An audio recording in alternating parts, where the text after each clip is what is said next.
Kick us off with what I want to know is, and you're going to be reading the underlined part. When it says that Miss Moore is speaking, that's when you come in. There's only, like, for this part, a couple of sections, like a couple of sentences.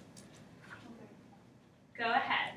What I want to know is, I say it to Miss Moore. So I don't want to read. You got this. You're good. I'll sit too. What I want to know is, I say to Miss Moore, though I never talked to her, I wouldn't give the bitch the satisfaction. It's how much a real boat costs. I figure 1,000 get you a damn chick any day. So that word is actually yacht. Have you heard that word? No. Yacht is like a huge boat. It's like kind of like a cruise ship, but yeah, I think it's a French word. That's why I would have said yacht too. I think it's a French word, so it's pronounced yacht. Okay, keep going. Guys, all eyes over here. That's And not me talking like that. oh, that's you, Randall. Why don't you take that out? She said, and report back to the group. Which really pains my ass. If you're gonna mess up a perfectly good swim day, least you could do is have some answers. Let's go in. She said like she got something up her sleeve. Only she don't lead the way. So me and Sugar turn the corner to where the entrance is, but when we get there, I kind of hang back. Not that I'm scared. What's there to be afraid of? Just a toy store. But I feel plenty ashamed. But what I got to be ashamed about, got as much right to go in as anybody, but somehow I can't seem to get hold of the door. So I step away from Sugar to leave, but she hangs back too. And I look at her, and she looks at me, and this is ridiculous. I mean, damn, I have never ever been shy about doing nothing or going nowhere. Excellent reading.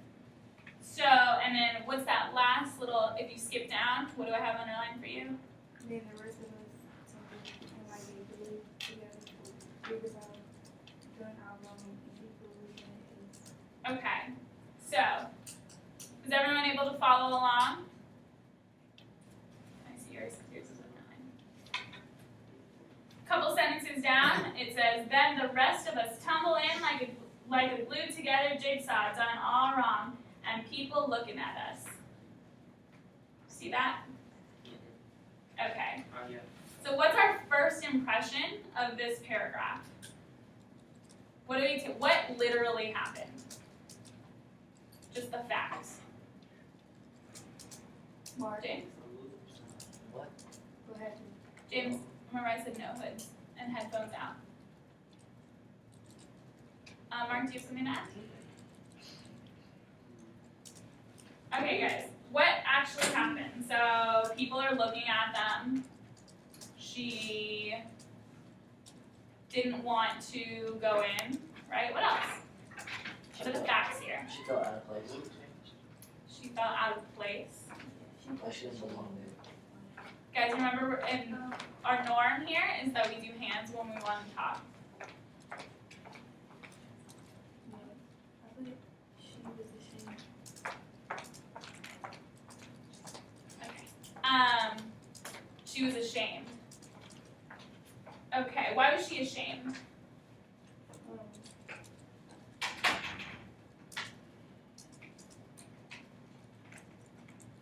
Do one of you want to help her out? Why was she ashamed here? Mark? Probably because she couldn't afford anything there.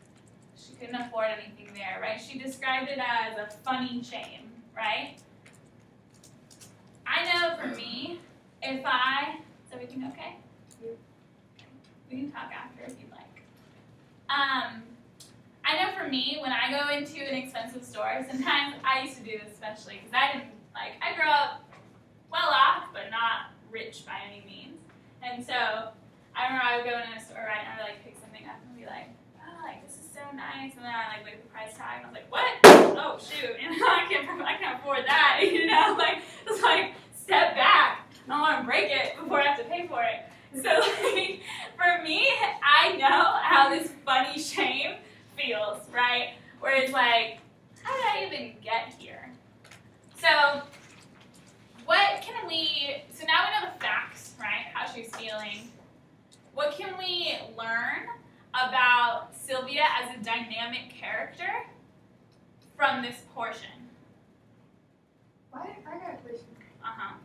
why did we skip his part to read?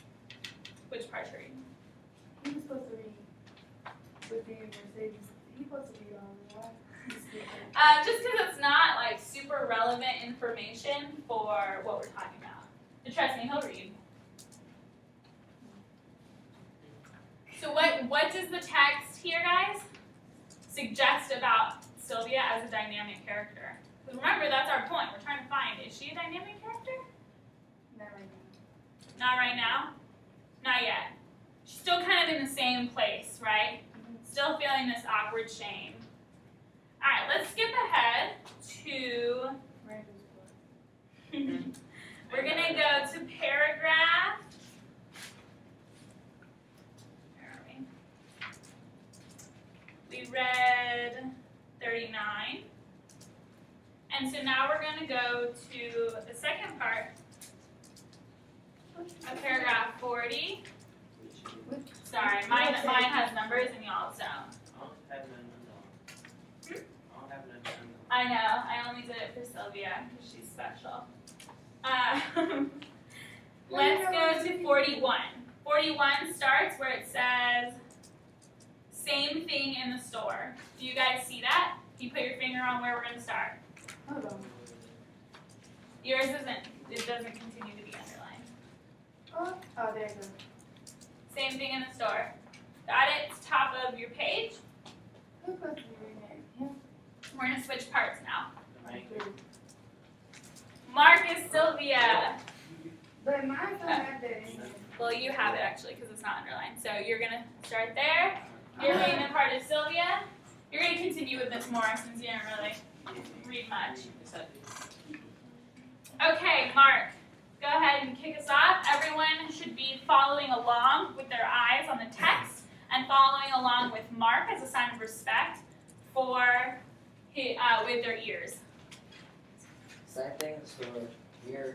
We all walking on tiptoe and hardly touching the game and puzzles and things. I watch Miss Moore, who is steady watching us like she waiting for a sign. Like Mama Dury watches the sky, sniffs the air, and takes note of just how much slant is in the bird formation.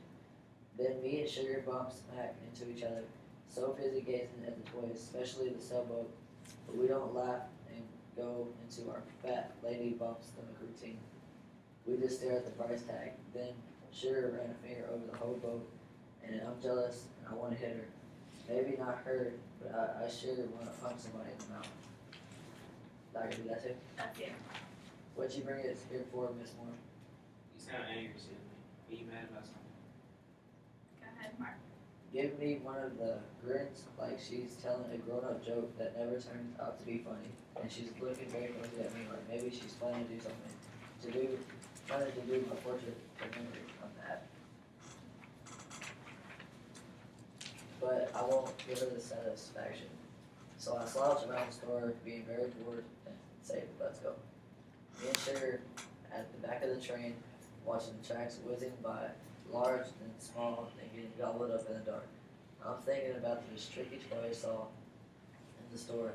A clown that somersaults on a bar, then does chin-ups just cause you yank lightly at his leg cost $35. I can see me asking my mother for $35 for a $35 birthday clown. And I'll be the mother. You want a who that costs what? She said, cocking her head to the side to get a better view of the hole in my head. $35 could buy new bunk beds for Junior and Gretchen. I'll pick up. Gretchen's boy. $35 and the whole household could go visit Granddaddy Nelson in the country. $35 would pay for the rent and the piano bills too. Who are these people that spend that much for performing clowns and $1,000 for toy sailboats? What kind of work they do and how they live and how come we ain't on it? Where we are is who we are, Miss Moore always pointing out. But it don't necessarily have to be that way. She always adds then waits for somebody to say that poor people have to wake up and demand their share of the pie. And don't none of us know what kind of pie she talking about in the first damn place. pause on that. I realized that Mr. Yard gave you edited versions yesterday, whereas some of ours are non-edited versions. So just roll with it. Okay. And I'll continue. All eyes on the text. But she ain't so smart, because I still got her $4 in the taxi, and she sure ain't getting it, messing up my day with this mess. Sugar nudges me in the pocket and winks. Miss Moore, I'm going to let you pick up that, Randall. Miss Moore lines us up in front of the mailbox where we started from. Seemed like years ago, I got a headache from neck to her, and we leaned all over each other so we can hold up under the dragging ass luncheon. She always finished us with, at the end before we thank her for warming us to tears. But she just looks at us like she's reading tea. Finally she says, well, what do you think of FAO Schwartz? Devin, pick up where we were reading. What we did? And you make sure that we're following along the text at all times, where it says Rosie. Rosie, girlfriend, mumble. White folks crazy. I like to go there again. When I get my birthday money, says Mercedes, and we shove her out the pack, so she has to lean on the mailbox by herself. I like a shower. Tiring day, says Fly Boy. Then Sugar surprises me by saying, you know, that's what I don't think all of us here puts together eat in a year with that sailboat cost. And Miss Moore lights up like someone is her, and she said, urging Sugar on, only I'm standing on her foot so she don't continue.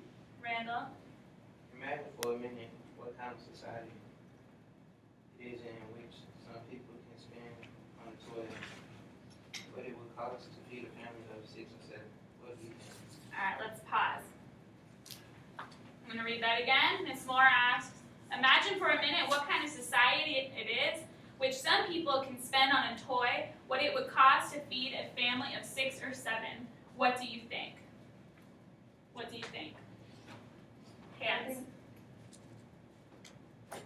I think she's right. If you live in poor neighborhood, I think I see the point of view. Anyone want to add to Miss Scott's comment? Do we live in a society like that today? I heard a yes and I heard a no. Support your yes. Well, Where have you seen? I say somewhat. Somewhat? Alright, I'm going to let you slide on this one. You're going to come back to you. Support your yes. But Brianna, tell me why you support your somewhat. Because sometimes,